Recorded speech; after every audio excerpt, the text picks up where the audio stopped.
The first time I opened the trapdoor beneath Lookout Tower 14, the forest stopped making noise. Not gradually. Not because the wind died. Everything simply ceased. The pines that had been groaning under the weight of the night breeze fell silent. The insects vanished. Even the old generator humming beneath the tower seemed to disappear, as if sound itself had been pulled away. My flashlight reached only a few feet into the darkness below before the beam bent strangely, swallowed by something that wasn't shadow. Then the radio clipped to my shoulder crackled. Not with static. With my own voice. "Don't look down twice." I hadn't said those words. Not yet. I slammed the trapdoor shut so hard the entire tower shook. The silence broke all at once. Wind rushed back through the trees. Somewhere below, branches creaked again, and the generator resumed its tired mechanical rhythm. When the morning helicopter arrived 3 days later, they asked why the trapdoor had been nailed shut from the outside. I never told them I didn't remember doing it. Because by then, I wasn't entirely sure those 3 days had happened the way I remembered them. And that's why I'm finally telling this story. When people imagine a fire lookout, they picture breathtaking mountain views, peaceful sunsets, maybe someone reading books between smoke reports. None of that survives your first real week. Isolation changes the job before the wilderness does. My name doesn't matter anymore, but 5 years ago I accepted a seasonal contract with the Forest Service after leaving a search and rescue unit. I wasn't escaping anything dramatic. I was simply tired of cities, tired of traffic, tired of hearing people talk every hour of every day. Tower 14 seemed perfect. 3 months alone. Watch for smoke. Record weather conditions.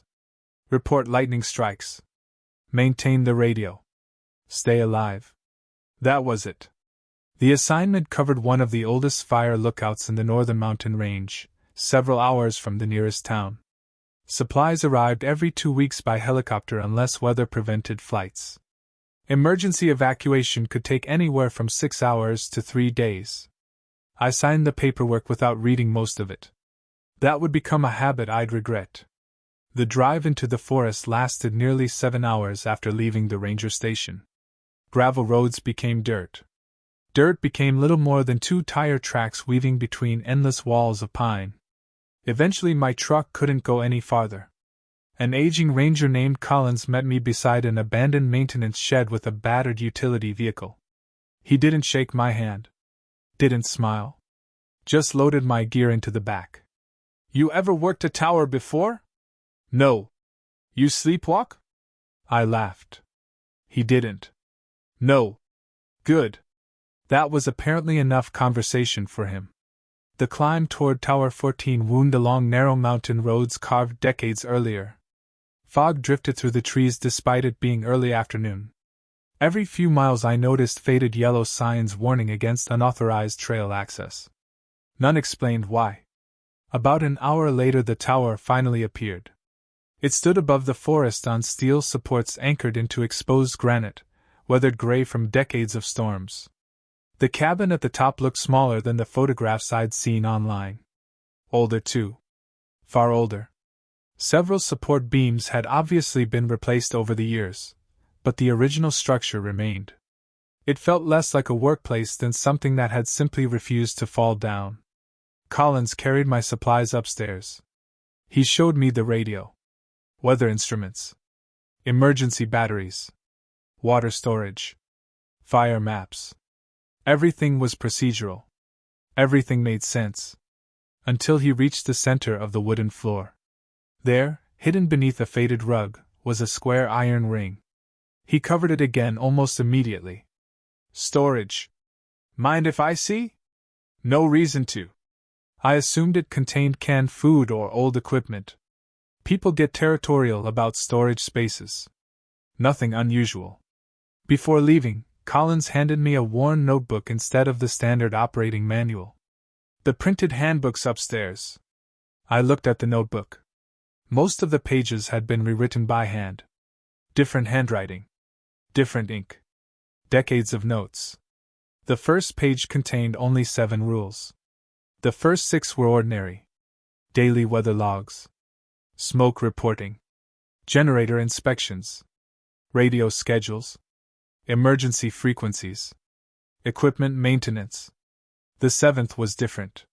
Never open the trapdoor after sunset. No explanation. No signature. Just those words. I looked up. What's under it? Collins stared through one of the windows instead of answering. Old maintenance access. So why not after dark? He adjusted his jacket. Because nobody needs to. Then he picked up his backpack. The relief helicopter comes every 14 days. Anything else I should know? He hesitated longer than seemed natural. If somebody calls asking whether you've opened it. He stopped. Then shook his head. Never mind. He descended the stairs. Within minutes the vehicle disappeared into the trees. The silence that followed wasn't peaceful. It felt enormous. The kind of silence that reminds you how completely alone you are. The first afternoon passed exactly as training suggested. I calibrated the anemometer, logged humidity, checked fuel reserves, verified the emergency beacon. Everything worked surprisingly well for equipment that old. As evening settled over the mountains, the forest transformed. Shadows stretched across valleys until the trees merged into a single black ocean. From the observation deck I could see dozens of miles in every direction. No roads. No lights. No people. Just forest. The radio checked in precisely at 1900 hours. Tower 14, status. All normal. Copy. The transmission ended. No goodbye. No small talk. That became another pattern. Every conversation lasted less than 30 seconds. As darkness settled in completely, I cooked instant soup on the small propane stove and read through more of the handwritten notebook. Most entries described weather, wind direction, humidity, maintenance reminders. But scattered throughout were sentences crossed out so aggressively they had nearly torn through the paper. One page still revealed part of a sentence beneath the scratched ink. Don't answer if the second radio. The rest had been destroyed. Another page contained only a date. No notes. Just a sentence written over and over. I remembered it differently. 43 times. I closed the notebook. Outside, the wind had stopped. Not faded. Stopped. I stood and looked through the eastern windows. The trees weren't moving anymore. Every branch stood perfectly still. Even at this distance, something felt wrong. Then I heard it. A slow metallic sound. Directly beneath the floor. One quiet scrape. As though something below the trapdoor had gently tested the underside of the wood. And then, the iron ring moved. The iron ring scraped across the floorboards just enough for me to hear it. Then it stopped. I stayed frozen in the middle of the room, waiting for another sound. My eyes remained fixed on the faded rug covering the trapdoor, but nothing else happened. No knocking. No footsteps. No vibration beneath the floor. Just silence. I told myself there had to be a simple explanation. Old towers settled when temperatures dropped. Wood expanded during the day and contracted at night. Metal shifted. I'd spent enough years around aging structures to know that strange noises were part of the job. Still, I didn't sleep much. Every creak in the tower pulled me awake. Every gust of wind sounded different once I knew there was a locked compartment beneath my feet. I kept checking the clock beside my bunk, convinced dawn should have arrived hours earlier. When the sky finally lightened, I realized I'd slept less than 2 hours. The morning routine began exactly at 6. Coffee first. Weather instruments second. Radio check at 6:30. Observation sweep after sunrise. Everything was listed in the handwritten notebook, right down to how often the thermometer housing should be inspected for frost damage. Routine has a strange effect on isolation. It convinces your mind that nothing unusual can happen because every hour already belongs to a schedule. For the first few days, I welcomed that feeling. I logged wind speed every hour, recorded humidity, measured visibility, checked the lightning detection monitor, filed smoke reports, even though there wasn't a single column of smoke anywhere across the valleys below. The work was repetitive, but oddly comforting. It gave structure to days that otherwise blurred together. Around noon on my third day, I made my first scheduled weather transmission. Tower 14 reporting. Temperature 46. Winds northwest at 8. Visibility 18 miles. No smoke. The dispatcher acknowledged me immediately. Copy. I waited. Normally there would be a confirmation code. Instead, another voice interrupted. Any storm activity? The question caught me off guard. No. A pause. You sure? I looked out every window before answering. Clear skies. Another pause. Then the original dispatcher returned. Copy. Transmission complete. The radio went dead. The exchange lasted less than 15 seconds. It stayed with me for the rest of the afternoon. Not because of what they asked. Because of how they asked it. The second voice hadn't sounded curious. It had sounded hopeful. On the fifth day, clouds rolled over the western ridge. Nothing unusual. Mountain weather changed quickly. Within an hour the valley disappeared beneath low-gray fog, followed by steady snowfall despite forecasts calling for clear conditions. I recorded the change in the weather log. Temperature. Pressure. Wind shift. Snow intensity. Everything according to procedure. At precisely 1,600 hours I radioed the update. Tower 14 reporting unexpected snowfall beginning 1530. Visibility reduced to 2 miles. Silence. Then, repeat. I repeated the report. Another long pause followed before the dispatcher finally answered. Negative snowfall confirmed. I frowned. I'm looking at it right now. No official precipitation detected. I glanced through the windows. Snowflakes drifted lazily past the glass. They covered the observation deck. The stairs had already turned white. I'm standing in snow. Another pause. Then the dispatcher calmly replied, Maintain standard observation. The transmission ended. No discussion. No questions. Nothing. I stood beside the radio for nearly a minute. Eventually I looked outside again. The snowfall continued. By evening almost 4 inches covered the tower platform. The official weather report recorded clear conditions. That night I searched the filing cabinet beside the communications desk. Every tower kept archived weather logs going back decades. Mine was no different. Binders lined the shelves in perfect chronological order. Each contained handwritten reports submitted by previous lookouts. At first everything looked ordinary. Temperatures. Rainfall. Wind speeds. Lightning strikes.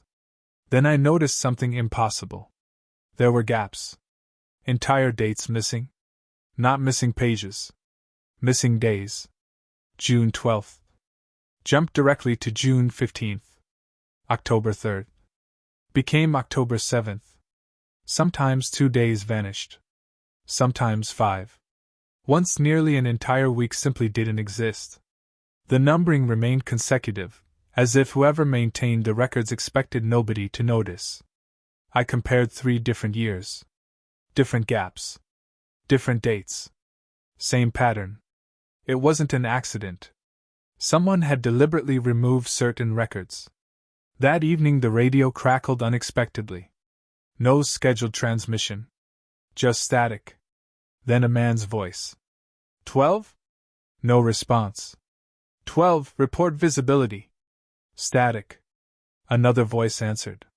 This is 14. Silence. Then the first man quietly said, Wrong tower. The transmission ended. I stared at the speaker. Nobody contacted me again. The strange thing wasn't that they'd reached the wrong frequency. Radio mistakes happen. The strange thing was hearing relief in his voice when he realized who I was. Isolation changes how you measure time. You stop thinking in days. Instead, you remember routines. Generator inspection. Fuel inventory. Battery rotation. Weather observations. Meals. Radio schedules. Everything else becomes blurry. I noticed that happening to myself around the end of my first week. Some mornings felt familiar before they happened. I'd reach for the coffee pot before realizing I hadn't started brewing it. I'd write numbers into the weather log only to discover they matched readings I hadn't taken yet. Little mistakes. Nothing serious. Until Friday. I opened the daily logbook and found humidity already written in my own handwriting. The space for today's observations had been filled. Exactly as I would have written it. Same pen. Same slant. Same abbreviations. Only, I hadn't gone outside yet. I checked yesterday's page. Normal. The day before. Normal. Only today's entries existed before I'd made them. I erased the numbers and walked outside anyway. When I measured the humidity myself, it matched exactly.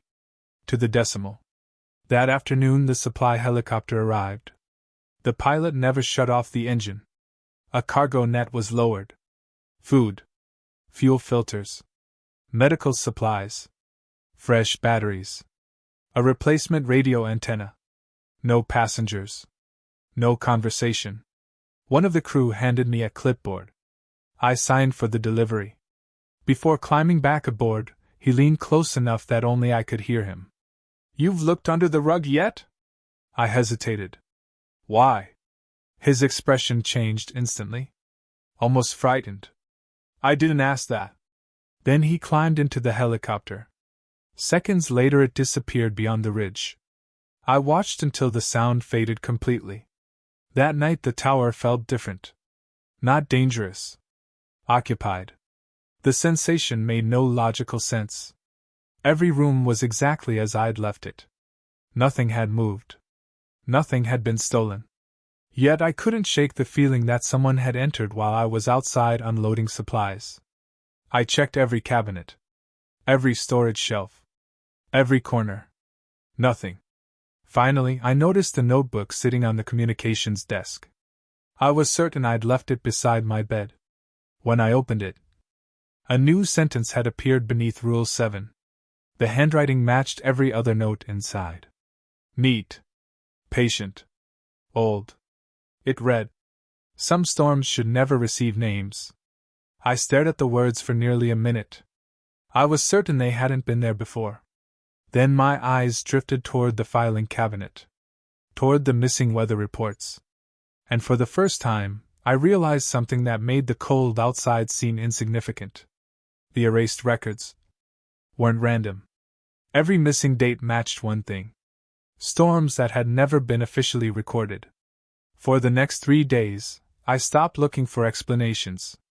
Instead, I started looking for patterns. There was a difference. An explanation assumes the world still behaves the way you believe it does.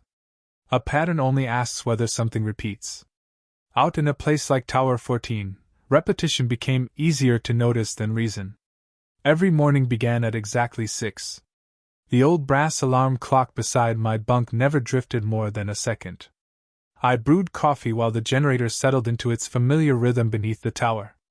Before the sun cleared the eastern ridge, I climbed onto the observation deck with my notebook, recorded temperature, humidity, barometric pressure, and visibility, then inspected the weather instruments for ice or wind damage.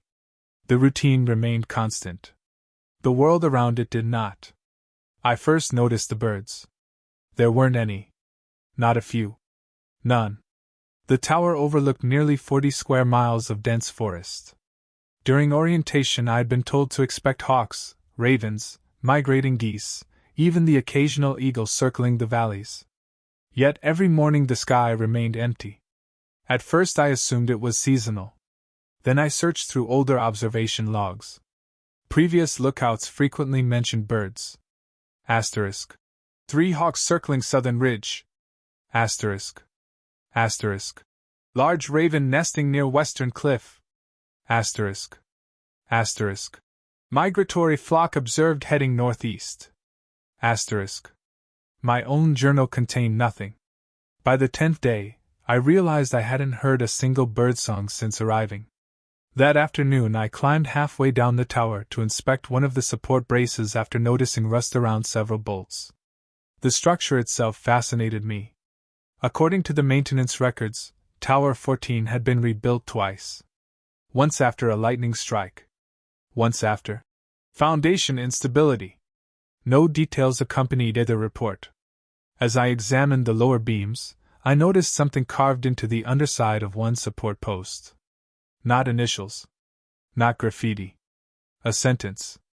Do not let them make you forget the days it rains sideways. The carving looked decades old. Weather had worn away parts of the letters, but they remained readable. Whoever carved it hadn't wanted future workers to miss it. I looked around the supports for additional markings. Nothing. Only that one warning. When I climbed back upstairs, I checked every maintenance log referencing structural repairs. None mentioned the carving. That evening the radio behaved strangely again. At exactly 7 p.m., headquarters requested my standard weather report. I answered as usual. Tower 14. Wind northeast at 12. Temperature 38. Light cloud cover. Copy. Silence followed. Then another transmission interrupted. Not static. Conversation. He's still answering normally. A second voice replied. They all do. The line went quiet. I grabbed the microphone. Who's transmitting? No answer. Headquarters?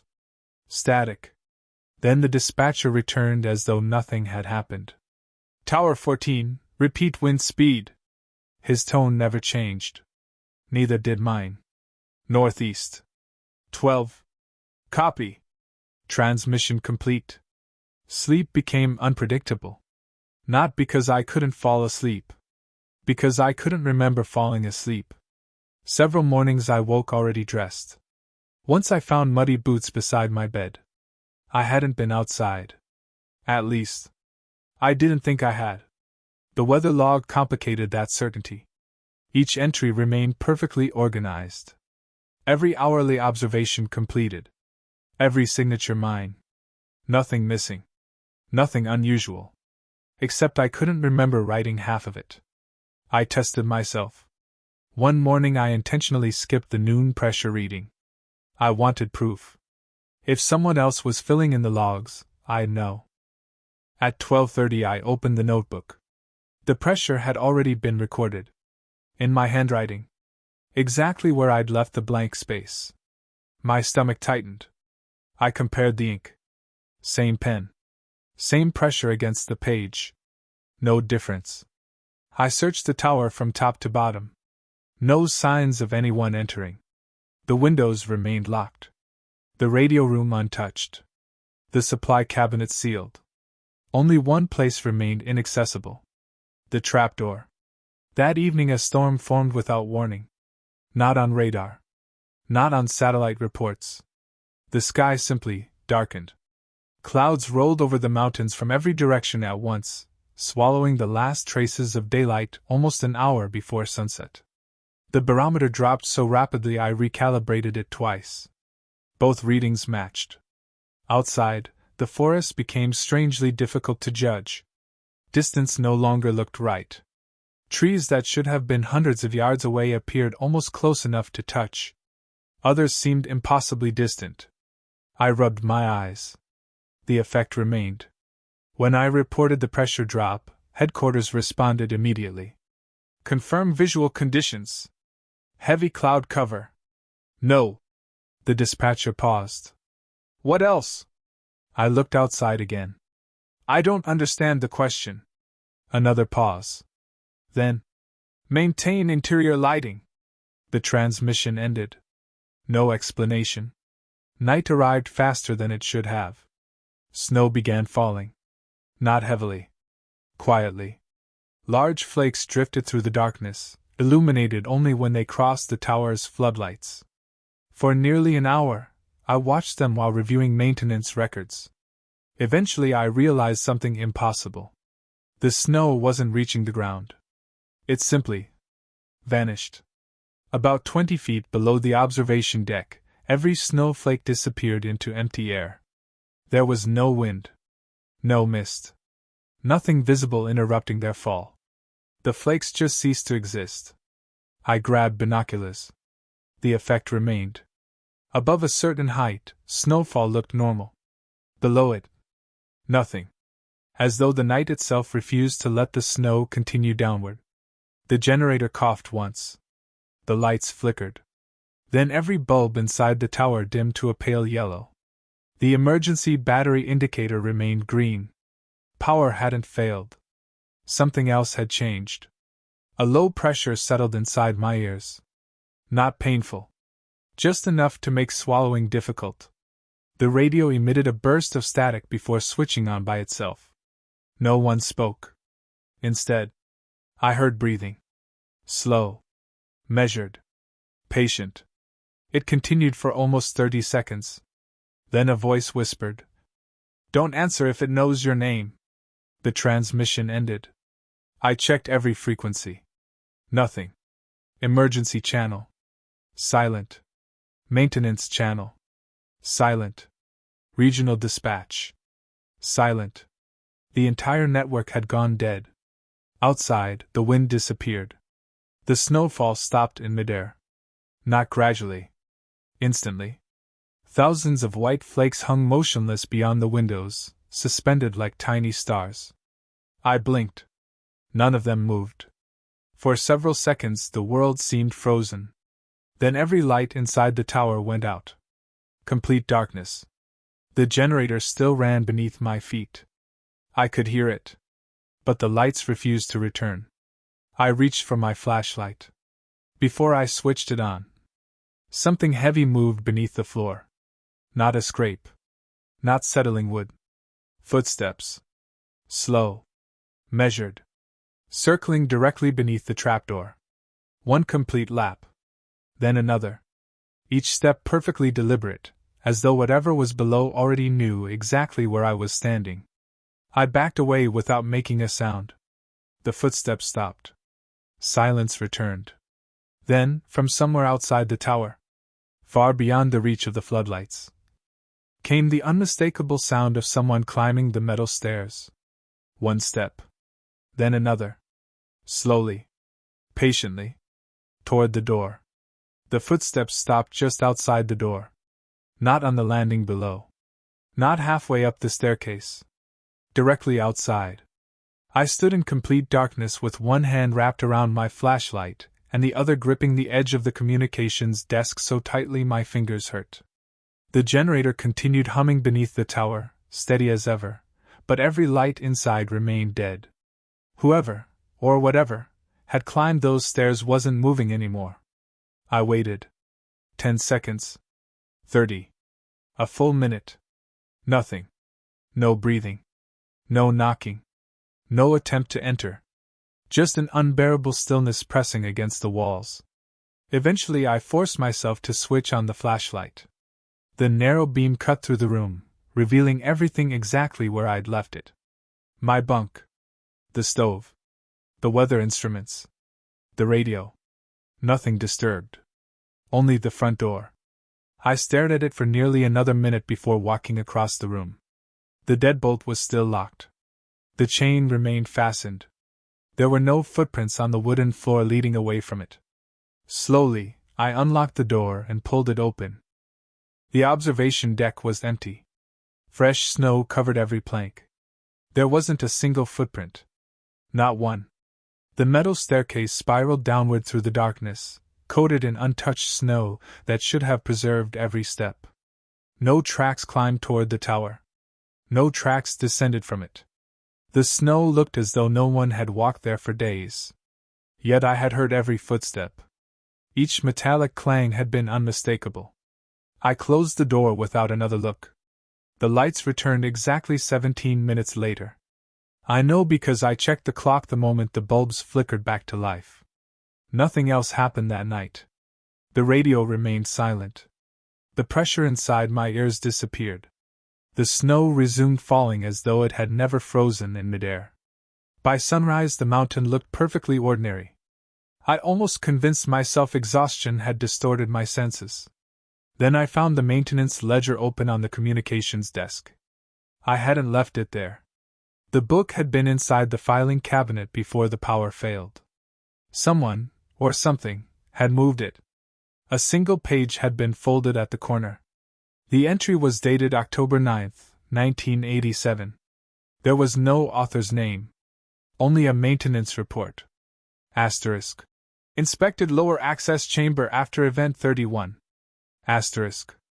Asterisk. Seal remains intact. Asterisk. Asterisk. Ventilation operating within acceptable range. Asterisk. Asterisk. Auditory activity increased after sunset. Asterisk. Asterisk. Recommend continued restriction of hatch access. Asterisk. Below those typed lines, someone had added a handwritten note decades later. It's listening through the floor now. The phrase, lower access chamber, bothered me. Not because of what it implied. Because nobody at the ranger station had ever called the trapdoor a maintenance hatch. Every conversation used different words. Storage. Access. Old compartment. Nobody used the same description twice. It felt deliberate. As though the language itself had been carefully avoided. I searched every cabinet for building plans. Eventually I found a faded blueprint rolled inside a cardboard tube. The tower matched the structure around me almost perfectly. Observation room. Sleeping quarters. Fuel storage. Generator housing. Support beams. Emergency water tanks. Everything appeared exactly where expected. Except, there was another room. Drawn beneath the tower. Directly below the trapdoor. Roughly the same size as the cabin above. No label. No measurements. Just a square chamber connected to nothing. No stairs. No ladder. No entrance besides the hatch in the floor. Someone had later crossed it out using thick black marker. Hard enough to tear the paper. That afternoon I radioed headquarters. Tower 14 requesting building schematics clarification. The dispatcher answered immediately. No clarification available. I found an undocumented room beneath the tower. Silence. I'd like to know its original purpose. Another pause. Then, remain above ground. The transmission ended. Not disconnected. Ended. The radio physically powered itself off. I stared at it, waiting for the relay light to return. It didn't. The weather changed again shortly after sunset. Not dramatically. Wrongly. The wind shifted every few seconds. North. East. West. South. No gradual transition. Just impossible changes that sent the anemometer spinning in unpredictable circles. The temperature remained constant despite the moving air. Even stranger, the trees below reacted differently. The pines along the eastern ridge bent violently as though facing hurricane-force winds. Trees less than 100 yards away stood perfectly still. It looked as though multiple weather systems occupied the same valley. I logged everything carefully. Wind inconsistency. Localized movement. Pressure fluctuation. At exactly 1900 hours I attempted my scheduled report. No response. The radio emitted only static. Then a faint clicking sound. Not mechanical. More like someone tapping a fingernail against a microphone. 3 taps. Pause. 3 taps. Pause. 3 taps again. I recognized the rhythm immediately. It matched the emergency distress pattern taught during orientation. Except no voice ever followed. That night I couldn't ignore the trapdoor anymore. Not because I intended to open it. Because I wanted to understand it. I rolled the faded rug aside for the first time since Collins had covered it during my arrival. The wooden hatch looked older than the rest of the floor. Much older. Dark iron bands reinforced the edges. The metal ring was thick enough to lift something extremely heavy. Around the frame, carved directly into the wood, I found dozens of shallow marks. Tiny lines grouped in sets of 5. At first they looked random. Then I counted. 412. Someone had been keeping track of something. Days. Attempts. Nights. I couldn't know. Near the hinges, another carving caught my attention. Unlike the weathered tally marks, this one looked newer. The letters were uneven, as though carved in a hurry. Don't open it because they ask. Not if they ask. Because they ask? Who was they? The dispatcher? The Forest Service? Someone on the radio? The sentence implied the requests would eventually come. I suddenly remembered the helicopter crewman. Asterisk. You've looked under the rug yet? Asterisk. Then his immediate denial. Asterisk. I didn't ask that. Asterisk. A chill crept across my shoulders. Maybe he hadn't. Maybe something else had. Unable to sleep, I searched the tower more thoroughly than ever before. Behind one of the storage shelves, hidden beneath decades of dust, I discovered a narrow metal locker built into the wall. It wasn't listed on the inventory. The key wasn't hanging with the others. The lock had already been broken. Inside rested a stack of weather journals wrapped in oilcloth. Unlike the official logs, these weren't archived neatly. Their covers lacked dates. Only numbers. Notebook 3. Notebook 8. Notebook 14. Notebook 22. Several numbers were missing. I opened the nearest volume. The first page wasn't weather data. It was a letter. Asterisk. If you're reading this, you've already noticed the reports don't match what you see. Asterisk. I turned the page. Asterisk. Don't trust the official logs. They erase every storm that reaches the tower after it hears you. Asterisk. My pulse quickened. The remaining pages described impossible pressure readings, missing days, voices on unused radio frequencies, and workers who eventually stopped remembering entire seasons. Every journal ended exactly the same way. Mid-sentence. No signatures. No final entries. Just silence. I reached for another notebook. Before I could open it, something slipped from between its pages and landed on the floor. It was a folded sheet of yellowed paper. Across the front, in handwriting I instantly recognized from my own weather logs, were 6 words. For a long time, I just stared at the paper. It wasn't merely similar to my handwriting.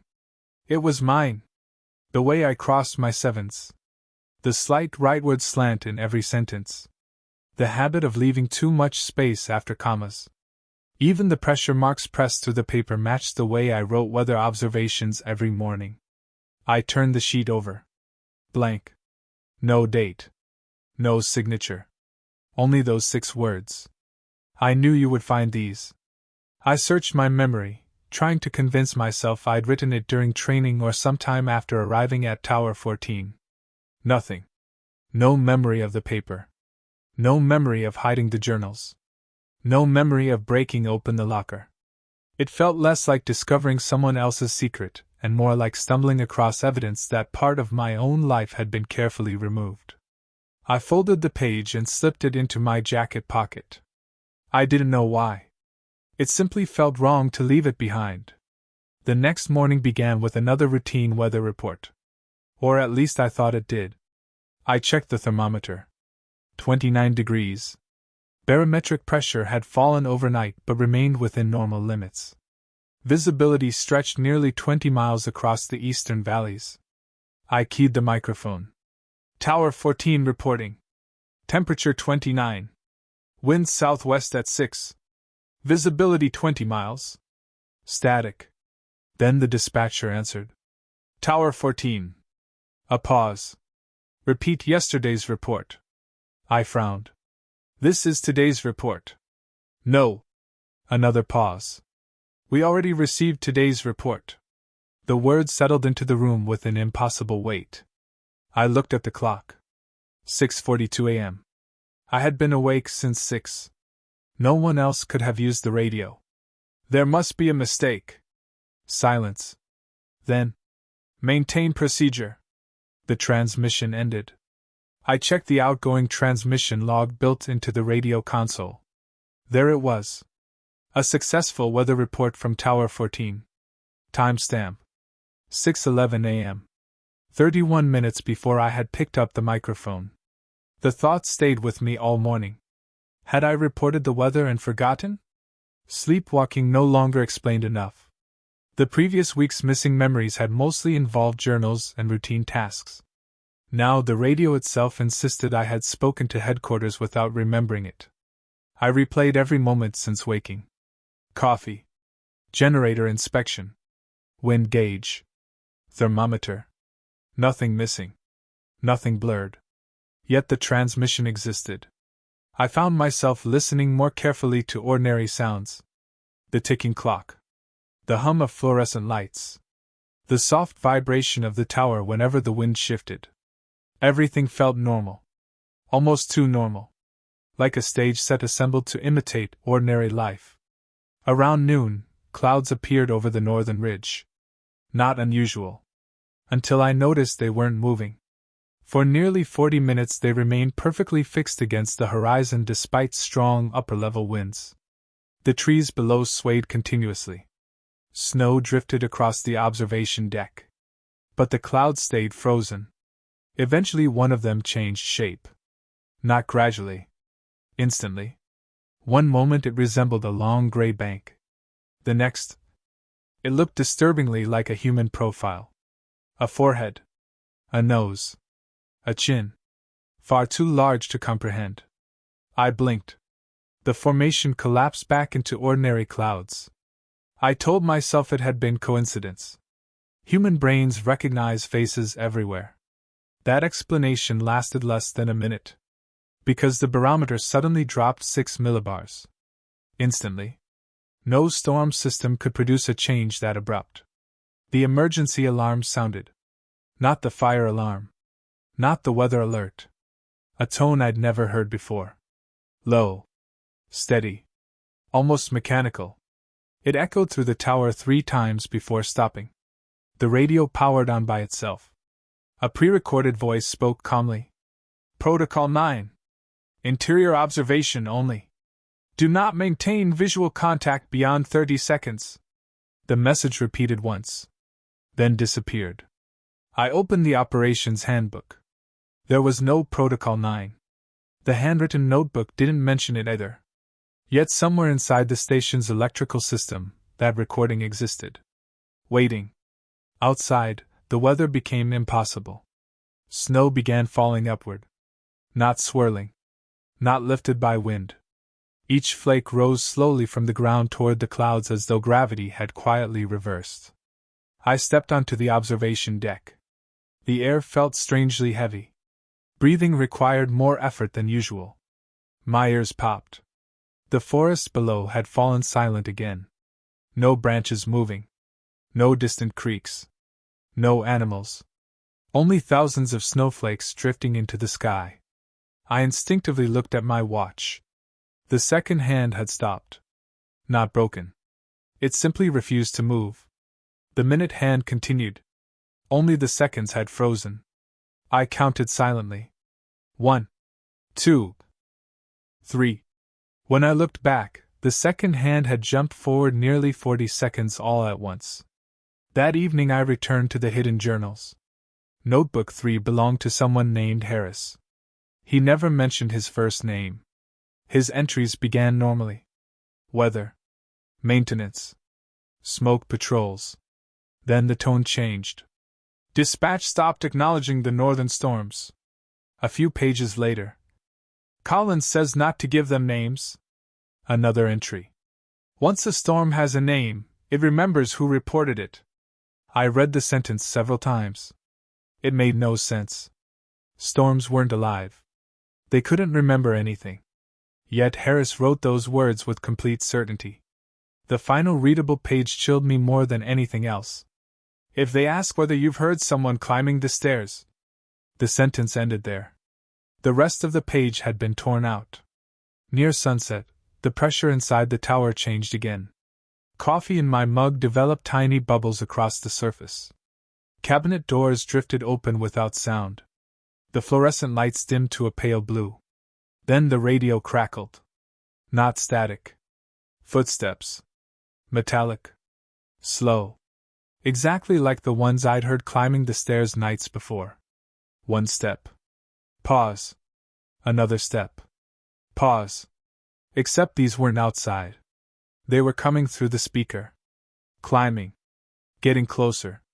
Each metallic clang echoed with impossible clarity. The staircase existed only a few feet from the radio room. I rushed to the window overlooking it. Empty. Fresh snow. No footprints. The footsteps continued through the speaker. Another step. Then another. Until they stopped. A voice whispered softly. So. A long silence. You've found the journals. I grabbed the microphone. Who is this? No answer. Instead, another voice spoke. Identical to mine. I'm still upstairs. Every muscle in my body locked. The transmission continued. I opened it because they asked. The words came in my own exhausted voice. I thought I was alone. The signal dissolved into static. I backed away from the radio until I hit the far wall. My breathing sounded unnaturally loud. I kept waiting for another transmission. Nothing. The room became painfully quiet. Then, 3 knocks echoed from beneath the floor. Not random knocks. Measured. Evenly spaced. Knock. Knock. Knock. They came directly beneath the trapdoor. A few seconds later, 3 knocks answered from somewhere deep inside the forest. Far below the tower. Then another set replied from the western ridge. Another from the eastern valley. Another from somewhere impossibly distant. One after another, hidden across the mountains, the same 3 knocks echoed through the night until it sounded as though the entire forest had begun answering something beneath my feet. I stood frozen in the center of the cabin as the final reply faded into silence. Then every radio in the tower switched on simultaneously. In perfect unison, each speaker calmly announced. Then silence. Not radio silence. A deeper kind. The fluorescent lights continued humming overhead, but their sounds seemed strangely distant. The generator beneath the tower still vibrated through the floorboards, yet it felt muted, as though the entire building had been wrapped inside layers of heavy snow. I stood in front of the communications desk for nearly a minute before reaching for the weather console. Every instrument disagreed with the others. The barometer indicated a catastrophic pressure drop that should have produced hurricane-force winds. The anemometer outside showed 0 movement. The thermometer reported 28 degrees. The infrared surface monitor insisted the outside temperature had climbed to 53. The humidity sensor displayed a blank screen. No error code. Just no reading available. I recalibrated every instrument twice. Nothing changed. It was the first time since arriving that the equipment hadn't merely shown impossible weather. It had stopped agreeing on what weather even was. The radio crackled again. Not with voices. With paper. Someone was slowly turning pages. One after another. The sound continued for almost 20 seconds before the dispatcher finally spoke. Tower 14. His voice sounded unusually calm. Begin Protocol 9. I opened the operations binder again. There isn't a Protocol 9. There is now. Before I could answer, the transmission ended. 5 minutes later, the emergency fax machine activated. I hadn't even realized the tower still had one. Hidden beneath the communications desk, the old thermal printer shuddered to life. A single sheet emerged. No letterhead. No signatures. Just a checklist. Protocol 9. Storm classification, unregistered. Lock all exterior doors. Cover every window facing north. Disconnect all unnecessary electrical equipment. Do not acknowledge unidentified radio traffic. If footsteps are heard beneath the floor, remain standing. If footsteps are heard above the ceiling, remain seated. Never answer your own voice. Never confirm your own name. If the hatch requests assistance, ignore it. At the bottom of the page, someone had written another sentence by hand. These procedures have never failed completely. I read that last line 4 times. Not. They will keep you safe. Not. Follow carefully. Only. They have never failed completely. The wording implied survival was measured in percentages. Outside, the mountain had disappeared. Not because of snow. Because there was simply nothing. Beyond the observation deck, Where endless forests should have stretched toward the horizon, I saw only pale gray emptiness. No trees. No valleys. No sky. Just an endless wall of colorless haze. It wasn't fog. Fog has depth. This looked flat. Almost painted. As though the world beyond the tower had been carefully erased. The emergency battery suddenly switched on despite the main generator still operating normally. Red indicator lights illuminated across the control panel. Isolation mode active. I searched the maintenance manual. Nothing. The phrase appeared nowhere. Another alarm sounded. This one softer. 3 slow chimes. The notebook Collins had given me slid off the communications desk by itself. It landed open. A page I had never seen before stared back at me. The handwriting matched every previous caretaker. Only the ink looked fresh. As if written that morning. If Protocol 9 begins, do not improvise. Everyone who improvised opened the hatch. Everyone who opened the hatch believed they had a reason. A cold pressure settled behind my eyes. Not pain. Memory. Or something pretending to be memory. For a brief moment I wasn't standing inside Tower 14 anymore. I was kneeling beside the trapdoor. One hand already gripping the iron ring. Someone stood behind me. I couldn't see their face. Only hear their voice. You've waited long enough. Then, the vision disappeared. I found myself standing exactly where I had been. Less than a second seemed to have passed. Yet sweat covered my hands. The tower creaked. Not from wind. From weight. Something enormous shifted beneath the supports. Slowly. The steel legs groaned one after another in a wide circle. East. South. West. North. As though whatever moved below was walking around the tower instead of directly underneath it.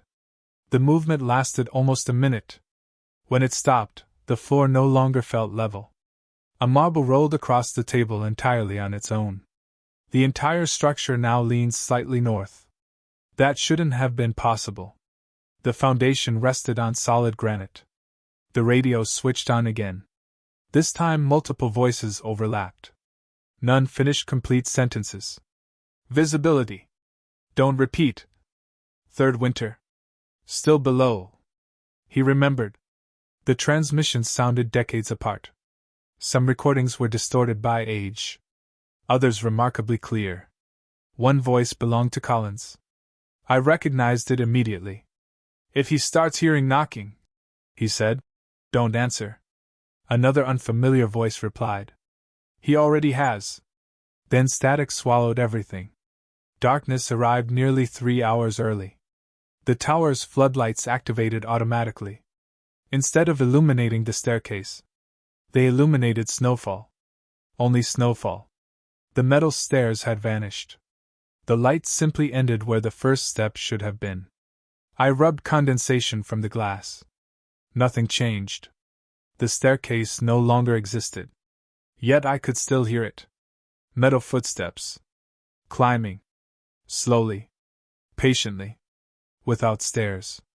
Instinct told me to move away from the windows. Protocol 9 told me to cover the northern ones. I gathered blankets, old maps, spare canvas covers, anything heavy enough to block the glass. As I finished covering the last north-facing window, I realized something unsettling. Every previous lookout had already prepared for this. Small brass hooks had been installed decades earlier above each frame. Exactly spaced for hanging thick coverings. No mention appeared in the maintenance manual. The modifications had never been documented. Someone had quietly redesigned the tower for storms that officially didn't exist. The pressure inside the cabin intensified. Every unopened can in the pantry popped loudly. Glass bottles vibrated against each other. The wooden floor emitted low groans that sounded almost vocal. Not words. Something older. Like the building itself was struggling against the tremendous weight below. Then, 3 slow knocks. Directly beneath the trapdoor. Knock. Knock. Knock. I remained standing. Exactly as Protocol 9 instructed. Nothing happened. 30 seconds later. 3 more knocks. This time louder. Then my own voice drifted upward through the floorboards. Muffled. Calm. Almost conversational. Can you help me? My heartbeat stopped. I found another room. Silence. Then. I can't lift the hatch from this side. Every instinct screamed at me to answer. To say something. Anything. Instead, I clenched my jaw until it hurt. The voice waited. I know you're there. Another pause. You left me. Tears unexpectedly filled my eyes. Not because I believed the voice. Because it sounded exhausted. Hopeless. Completely human. It sounded exactly like someone who had been trapped alone for a very long time. The silence stretched on. Finally, the voice sighed. I understand. The footsteps beneath the floor slowly retreated into darkness. Hours passed. Or perhaps only minutes. Time had become impossible to measure. My wristwatch skipped entire sections of time without warning. The wall clock occasionally ran backward for several seconds before correcting itself. Outside, the pale gray emptiness remained pressed against the windows. No stars. No moon. No forest. Only absence. Then the emergency beacon activated by itself. Not transmitting outward. Receiving. A green light blinked steadily. One incoming signal. Origin. Tower 14. I frowned. That couldn't be right. The beacon identified every transmitting station by location. It insisted the signal was coming from inside my own tower. The printer beneath the communications desk suddenly came alive one final time. A single sentence slowly appeared across the paper. The paper remained warm in my hands. Thermal printers don't produce warm pages for long. Whatever had transmitted that request had done so only seconds earlier. I looked around the cabin. Nothing had changed. The generator still vibrated beneath the floor. The fluorescent lights flickered with their familiar uneven rhythm. The radio emitted only faint static. Everything appeared ordinary again. Except there was no lower station. According to every official blueprint, every maintenance record, every inventory list, Tower 14 consisted of one observation cabin, one generator compartment, and steel supports anchored into granite. The hidden blueprint I'd found showed a chamber beneath the trapdoor. A room. Not another station. Someone, or something, had deliberately chosen those words. Lower station. As though another lookout had been working directly beneath me this entire time. I folded the printout and placed it beside the journals. The stack had begun to resemble evidence collected by someone investigating a crime that officially hadn't happened. Every document contradicted another. Official reports denied storms. Private journals documented dozens. Building plans erased underground rooms. Maintenance logs inspected them. Dispatch claim procedures didn't exist. Emergency systems activated them automatically. Individually, each inconsistency might have been dismissed. Together, they described an organization lying to its own employees. The radio came alive. Tower 14. The dispatcher's voice sounded tired. Not frightened. Simply exhausted. I answered. Go ahead. Report your current weather. I looked outside. Gray. Nothing but endless gray. No visibility. A pause. I need a weather report. There isn't any weather. Another pause. Longer this time. Then he quietly asked, Can you still see the mountain? I looked again. Nothing. No. The dispatcher inhaled slowly. Good. Good. Not unfortunate. Not concerning. Good. Before I could ask why, the transmission ended. That single word unsettled me more than anything I'd experienced since arriving. For the first time, someone at headquarters had acknowledged that my observations were real. He knew the mountain disappeared. He expected it. Which meant they had seen it before. I returned to the journals. Notebook 8 belonged to a lookout named Evelyn. Her entries were meticulous. Every page dated. Every weather observation perfectly organized. For nearly 2 months, nothing unusual happened. Then one short sentence appeared between routine reports. Dispatch asked whether I could still see the mountain. The next entry read. I lied. 2 pages later. They congratulated me. Another week passed. Then, the mountain returned today. Nothing else explained those entries. The remaining pages became increasingly fragmented. Don't memorize the voices. Some reports aren't for the weather. The storms count us too. The journal ended with a sentence underlined 3 times. If the mountain disappears, don't go looking for it. Sleep no longer existed. Only periods where I realized time had vanished. At some point I found myself standing beside the northern windows. The blankets covering them had been removed. I had no memory of taking them down. Beyond the glass, the forest had returned. Every tree stood exactly where it should. The staircase spiraled normally toward the ground. Stars filled the sky. Everything looked perfectly healthy. Too healthy. The snow covering the observation deck had vanished completely. So had every footprint I had made during the previous week. The wood looked freshly cleaned. Almost new. The tower itself appeared younger. I slowly stepped outside. Cold air struck my face. The mountain smelled different. Cleaner. Like rain after summer heat. Yet according to the thermometer, the temperature remained 27 degrees. I leaned over the railing. The staircase extended all the way to the forest floor again. For several seconds I considered climbing down. Then I noticed something impossible. At the bottom of the tower, someone stood looking up at me. Not moving. Not waving. Just watching. Too far away to identify. The figure wore the same heavy winter jacket issued to every lookout. Its posture looked strangely familiar. I hurried inside and grabbed the binoculars. When I looked again, the clearing below was empty. The generator abruptly shut down. Complete silence filled the tower. Emergency batteries activated instantly. Red lights replaced the white fluorescent glow. Everything inside the cabin now looked unfamiliar. The corners stretched farther into darkness than they should. The ceiling appeared slightly higher.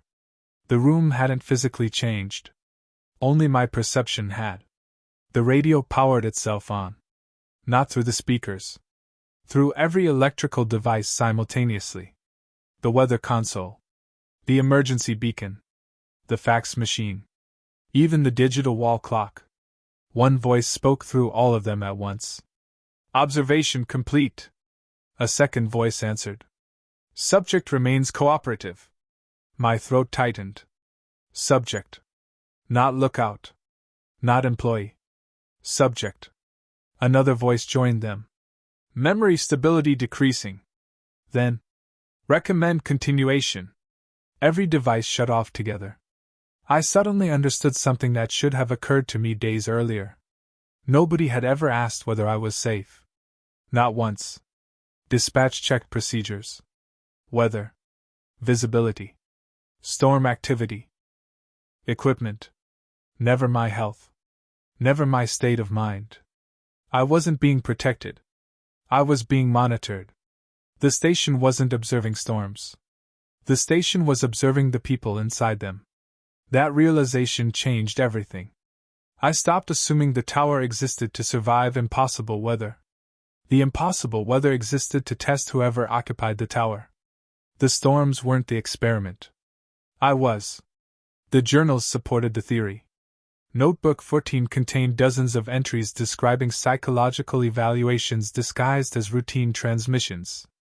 Dispatch asked me whether I remembered my brother. They already knew the answer. Another page. They asked what year I thought it was. Then, I answered correctly. Someone had written beneath it in different handwriting. I couldn't remember my mother's face. The realization came so suddenly that I actually stopped breathing. I knew I had a mother. I remembered growing up. I remembered birthdays, scraped knees, old photographs, the smell of coffee in a kitchen that no longer existed. But when I tried to picture her, there was nothing. Only a blank space where a face should have been. I closed my eyes harder, forcing myself to remember. Hair. Voice. Eyes. Anything. Instead, another memory surfaced. Not from childhood. From Tower 14. I was standing beside the trapdoor. The iron ring rested in my hand. Someone below was counting. Not loudly. Quietly. Patiently. 29. 30. 31. Then I opened my eyes. The memory disappeared before I could understand whether it had already happened or was about to. The emergency beacon began flashing again. Only this time it wasn't receiving a signal. It was transmitting. A slow green pulse illuminated the communications room every few seconds. Transmission destination. Lower station. Estimated connection. Established. My stomach tightened. I hadn't activated anything. The console ignored every command I entered. The transmission couldn't be cancelled. Whatever existed beneath the tower was no longer requesting contact. It already had it. Outside. Storm 32 finally arrived. Not as wind. Not as snow. As absence. The mountain vanished again, but this time the darkness didn't replace it. Everything beyond the observation deck simply ceased to exist. No horizon.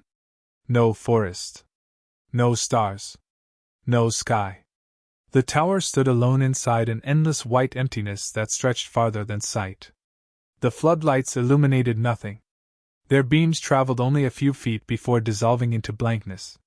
For the first time since arriving, I understood why the journals never described what the storms looked like. There wasn't anything to look at. Storm 32 erased reference itself. Distance. Direction. Perspective. Without those things, the human mind had nothing left to measure reality against. The generator stopped. No warning. No sputtering. It simply ended. Emergency batteries activated immediately. The fluorescent lights remained off. Only the red emergency lamps continued glowing throughout the cabin. Their dim light transformed familiar objects into unfamiliar shapes. The weather instruments resembled medical equipment. The communications desk looked almost surgical. The trapdoor appeared darker than the surrounding floor, as though the wood itself absorbed the emergency lighting. The tower no longer felt like a fire lookout. It felt like a containment facility. A loud metallic bang echoed beneath the floor. Not knocking. A hatch. Heavy steel striking concrete. Then another. Farther away. Another. Another. The sounds continued one after another, disappearing into impossible depth. There couldn't be multiple chambers beneath the tower. The blueprint showed only one. Yet the echoes suggested an entire structure hidden below the mountain. Doors opening. One after another. Something had been released. Or something was moving upward. The radio powered itself on. Static filled the room. Then came hundreds of voices layered together. Not screaming. Reporting. Each calm. Professional. Like weather observers reading routine data. Pressure falling. Visibility 0. Maintaining procedure. North windows secured. Still hearing footsteps. Don't answer. Don't answer. Don't answer. The overlapping reports blended into one endless transmission stretching across decades. Different accents. Different ages. Different recording quality. Every lookout who had worked Tower 14 seemed to be speaking at once. Their final reports had never reached headquarters. The station had kept them. Then every voice stopped simultaneously. One remained. Mine. Tower 14 reporting. My own voice sounded older. Tired. Defeated. Storm 32 continues. A long pause. I've forgotten enough. Another pause. I think it's safe now. The transmission ended. I stood frozen. I had never spoken those words. At least, not yet. The printer activated again. One page emerged. Then another. Then dozens. Weather reports poured onto the floor faster than I could collect them. Dates stretched back nearly 70 years. Every report carried the same classification. Unregistered storm. Different observers. Different handwriting. Different decades. Every report ended identically. Observer retained. Not deceased.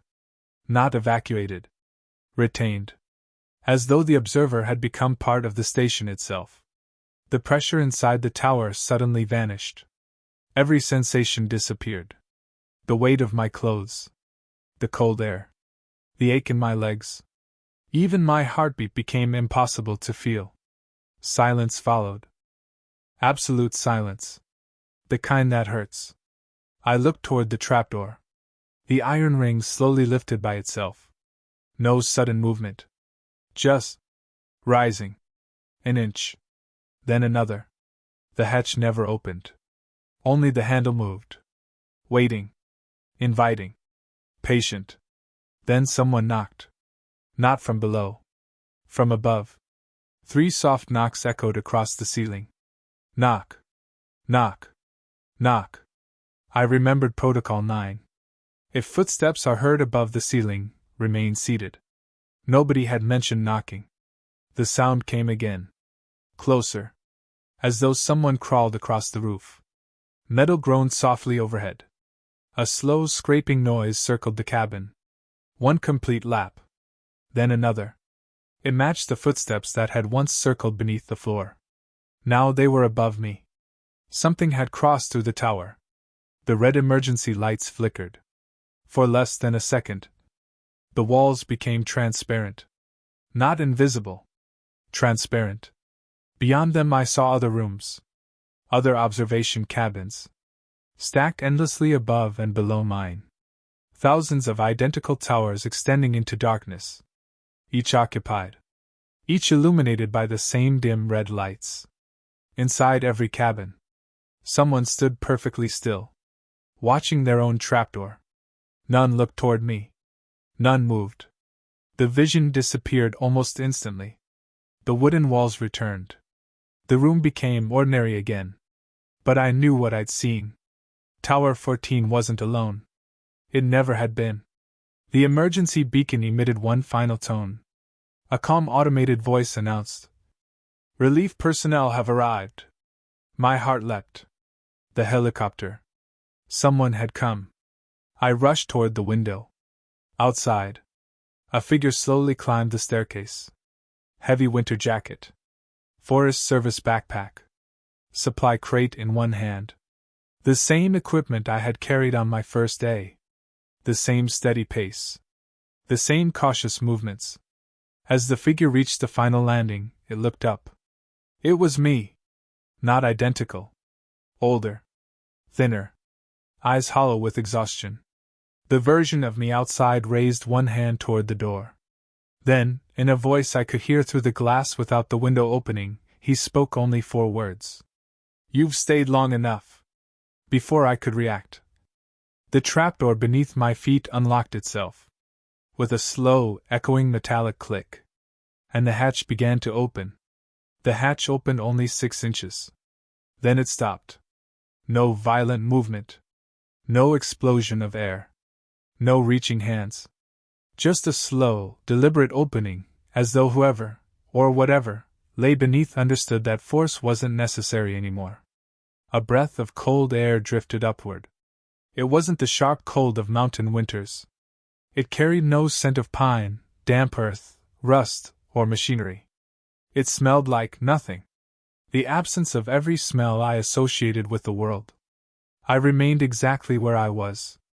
Every instinct begged me to look inside. Every page of every hidden journal begged me not to. Outside the door, the older version of myself waited silently. He didn't knock again. He simply watched.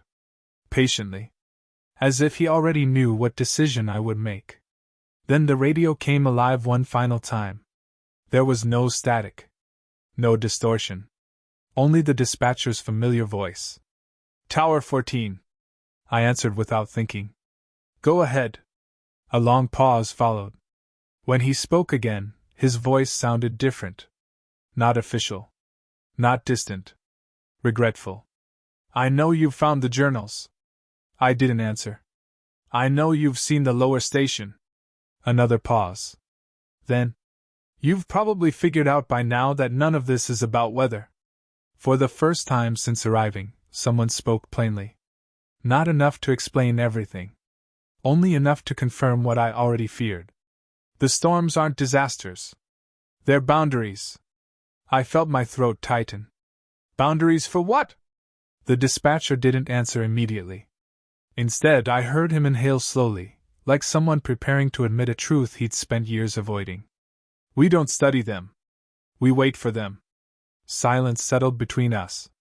When they arrive, they test whether the boundary is still holding. I looked toward the trapdoor. What's underneath? Another long pause. Finally, we stopped asking that question a very long time ago. The transmission ended. The radio never turned on again. I stood there for what felt like hours. Eventually I picked up the hidden journals and placed them inside my backpack. Then the unofficial weather logs. The handwritten notebook Collins had given me. The blueprint showing the erase chamber. The thermal printouts. Every piece of evidence I could carry. If I left, someone needed to know. Someone had to remember. I zipped the backpack closed. The older version of myself outside smiled. Not happily. Sadly. Like someone watching another person repeat a mistake they once believed they could avoid. The hatch beneath my feet remained open exactly 6 inches. I never looked inside. Instead, I found the heavy emergency toolkit beside the generator controls. Inside were steel wedges used for structural repairs. A large sledgehammer. Industrial bolts. Emergency chain. Working methodically, almost mechanically, I forced the hatch shut. The resistance surprised me. Something below seemed to pull gently against it. Not violently. Only enough to remind me it was there.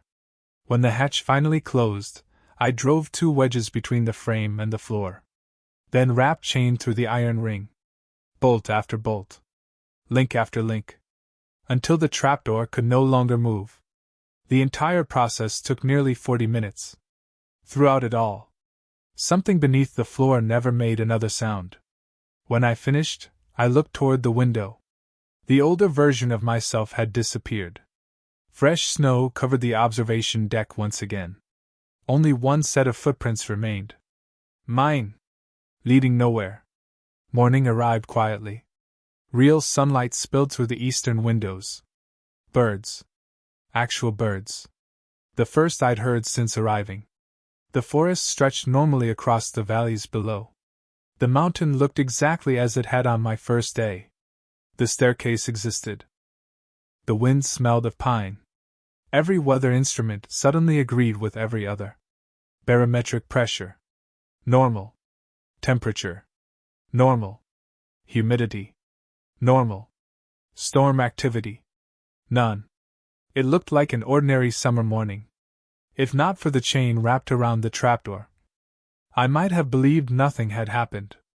The helicopter arrived shortly after noon. Its engine sounded almost painfully loud after so many nights of impossible silence. Collins climbed out before the rotors had completely slowed. He looked at me for several seconds. Then his eyes dropped to the chained hatch. He nodded once. Not surprised.